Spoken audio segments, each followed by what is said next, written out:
Hello everyone, welcome to my YouTube tutorial on reverse wefts with Donna Bella. My name is Natalie Ruzgis. I'm so excited to be here today with my beautiful model Lauren, my really good friend. And let me just show you what a reverse weft is. It's kind of just like a hand-tied weft and a machine weft and a bunch of custom colors all came together into one magical product. And this is it. On one side, there's these beautiful golden tones. It's still rooted, it's gorgeous. And then on the other side is a darker shade.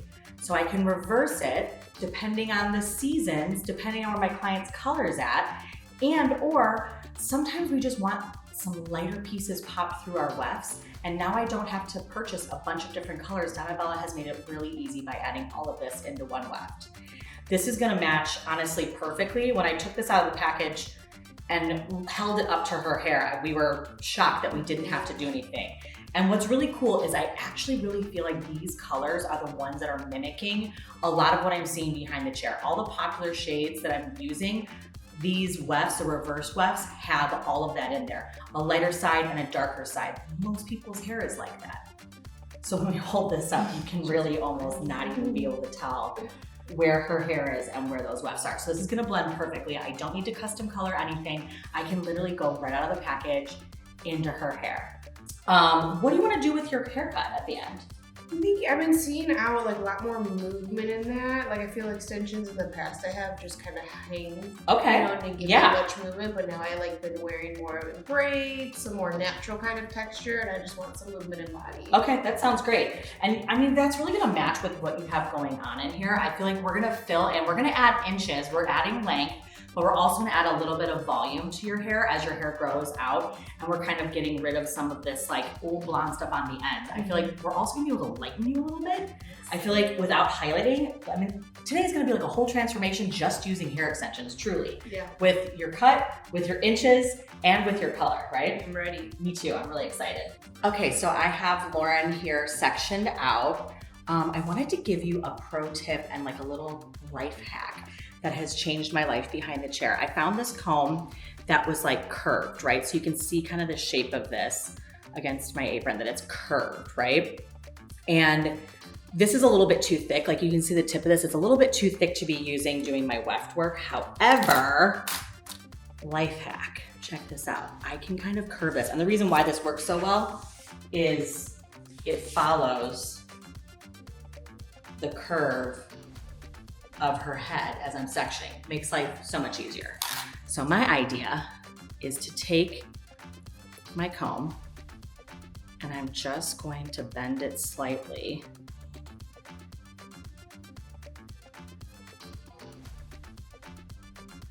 Voila. We have a little bit like of a rounded comb. So that's my little like life hack that has really helped me. So most of the reverse wefts, I would say, fit the average head from side to side, all the way around, almost nearly perfectly. And in the back, this is kind of one of my tricks. When I'm only doing one row of weft, I want to add a little bit more density. I'm matching density to density. So around her hairline, there will be one weft, and then behind the second bead on each side, just in the back. So from here to here, we're going to measure and pin an extra weft. So I'm just gonna measure this out. The second bead.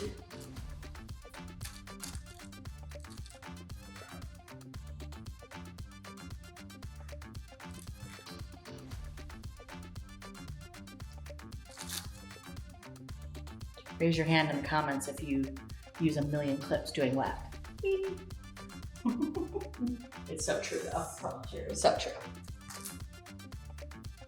Keeps me organized.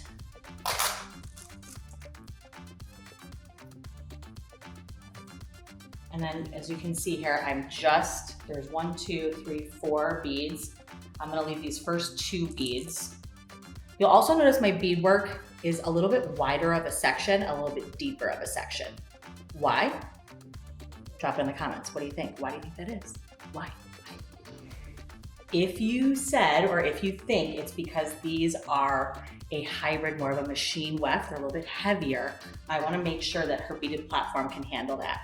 So I went a little bit deeper and a little bit wider. I like to change my bead width and size. There's a standard way of doing it. There's nothing wrong with that. I have found over the years of doing weft that I kind of custom tailor that to how much hair I'm putting in, what is her scalp like and can she handle it, and what are the desired results? Like how much hair am I gonna be matching in her head?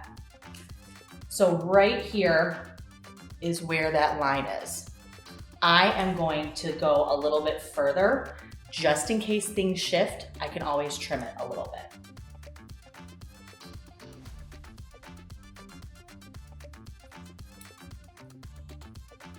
Perfect. So we have about this much left over. That could be a nape row. This could be also like a replacement row. We could do a second row on Lauren. I might say this for Lauren because I have a feeling that she loves a lot of hair. So maybe we'll do 2 rows at the end of this. So now we've got our last weft. And I'm gonna pin right on top of this.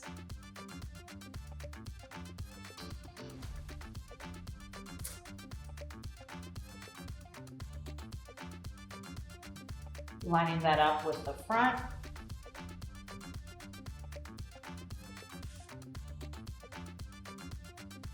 Now I can just open these clips up and keep pinning with the other weft that's underneath.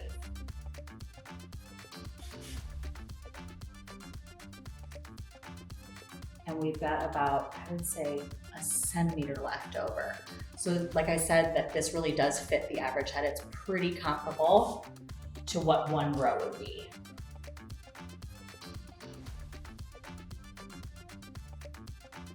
So I am actually not gonna cut that yet. I tend to like to leave safety nets for myself when I'm sewing, as things kind of shift as you're sewing and creating more tension. So I'm gonna start my sewing on the left-hand side. I'm right-handed. So I'm gonna start on the left-hand side and work my way to the right. And at the very end, right before I'm done sewing, that's when I'll go ahead and trim that weft. I wanted to just chat really fast about a closed blanket stitch or an open blanket stitch. And because I started on the left, if I, when I'm sewing, automatically always point my thread in the direction that I'm sewing and then place my finger right underneath the bead, I will have a closed blanket stitch automatically without having to twist or knot or do anything. And a closed blanket stitch won't be a knot, it'll just be a little bit more secure than an open. I like to use open blanket stitches in really delicate areas, so like around the hairline. And then you'll also notice I'm just like gently feeding my hand in. I'm not tugging. I'm simply gonna place my hand on the bottom. And that blanket stitch sits right on top there. Okay, so now I'm at my last bead. I pull open this corner. Right, there's my last bead. I'm just gonna trim this weft now before I'm all done. So it's right there. Also, pro tip, come off the head before you cut. No mistakes, right? So I'm gonna mark it with my hand. And I'm coming off the head to trim.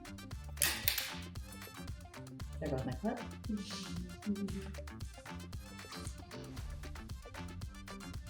All right, that's perfect. And then as I'm getting ready to do my last bead, I'm gonna go in this way and just clip that weft right underneath there. That way I have, and I'll show you that closed and open blanket stitch.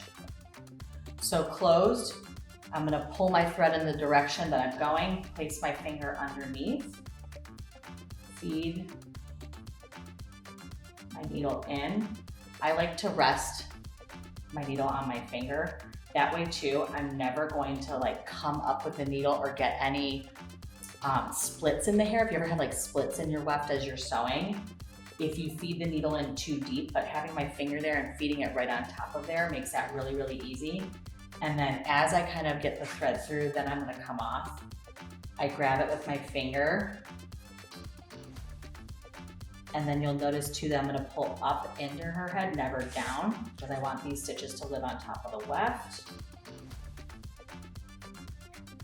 Now an open stitch is just what it sounds like. Closed, I'm closing it off in the direction that I'm going. Open, I'm gonna leave it open. So I'm gonna leave that thread on the left-hand side and now feed this through. And the big difference between closed and open is just a little bit more security at the top of the weft. So I do most of my sewing with closed, and then right around this hairline and the last bead area is where I do open blanket stitches. Right, and if you wanna see what open means or why, closed, I can't really get that open. Open, I can literally get it open. Oh, the same word, open, open. I'm open. We're open for business. Catching the corner or getting that corner to kind of lay down is one of the, I would say, most technical parts of this sewing.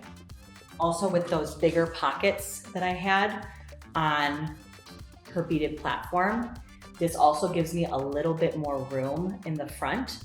So sometimes if you want to make your first pocket a little bit longer or wider, you can have a little bit of leeway so that those corners can be laying down perfectly. Just on the edge.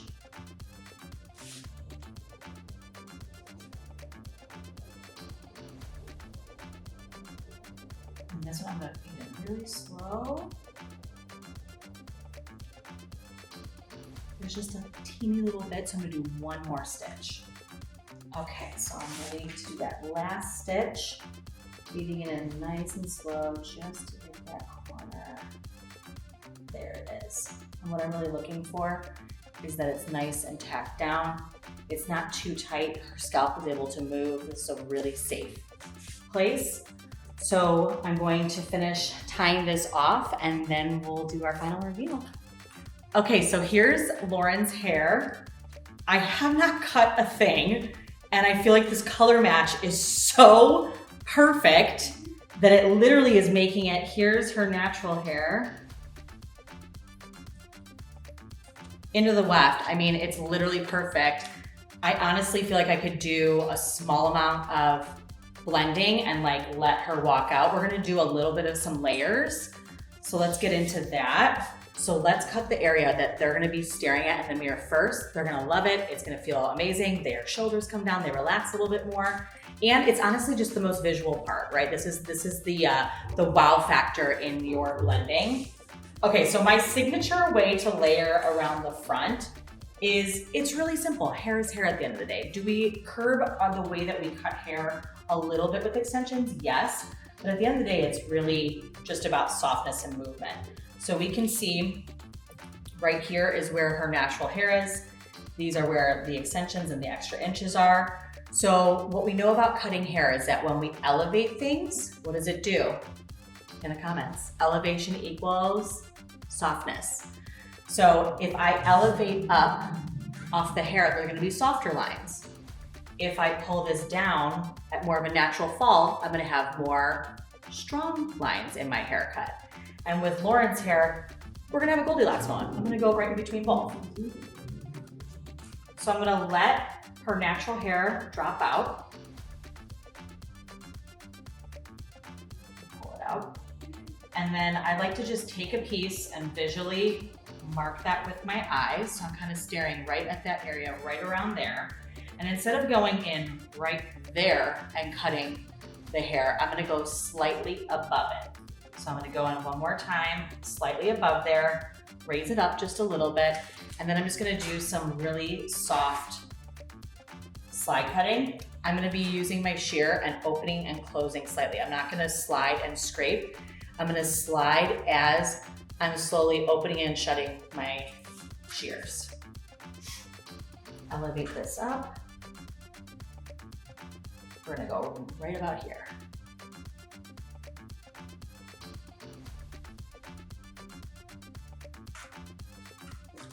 So that's giving super soft layers.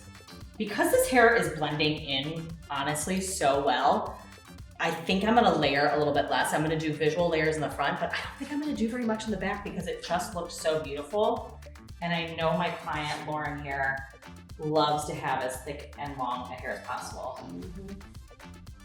So this is where this hair is hit. I'm gonna go slightly above it.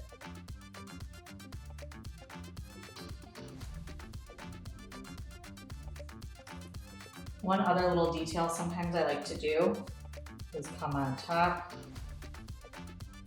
and just do little snips. There's not a technical term for that. That is called little snips by Natalie.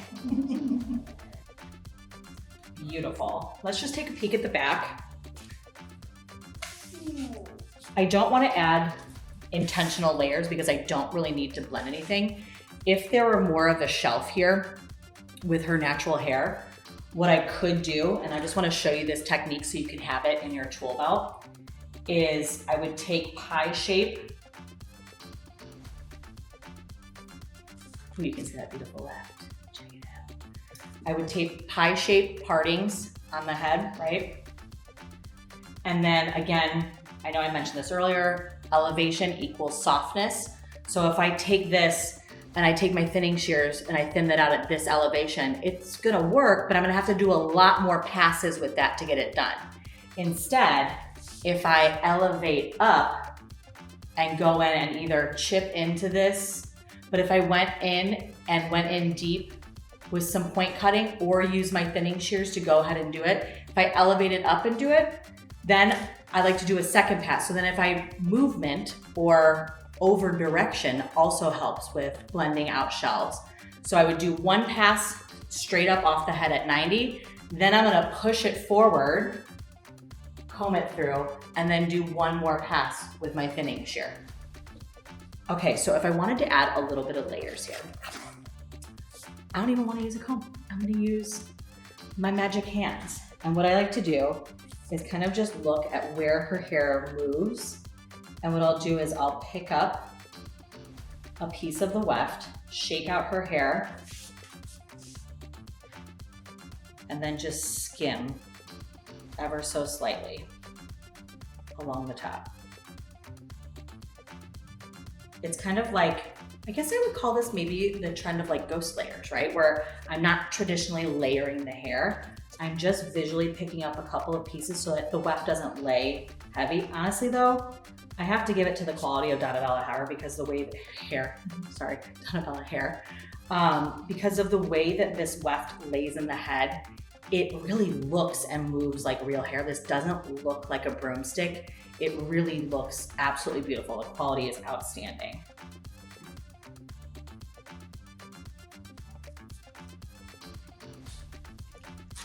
So I love styling hair. Instantly, you know what I wanna do? I wanna like go into like adding this into like a beautiful French twist and a fun updo. Maybe we should do a part 2 of some hairstyling with hair extensions because this is like unbelievable. This pony is unbelievable. Okay, so styling hack is if I wanna keep a bouncy blowout look, but want a little bit more power like a hot tool, check out this 2-inch barrel curling iron. This gives you kind of like a bouncy blowout look without having to do the bouncy blowout. So what I'm gonna do is take her natural hair,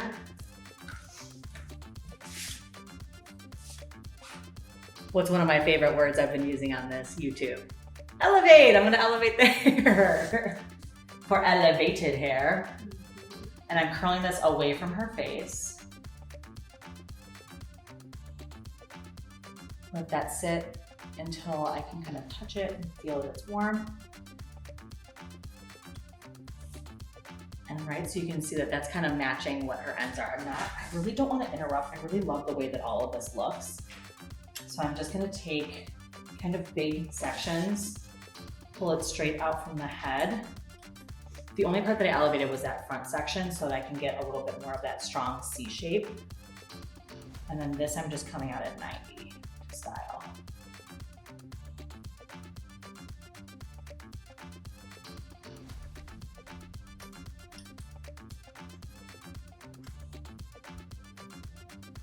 And that's really all I need to do to make this look camera ready.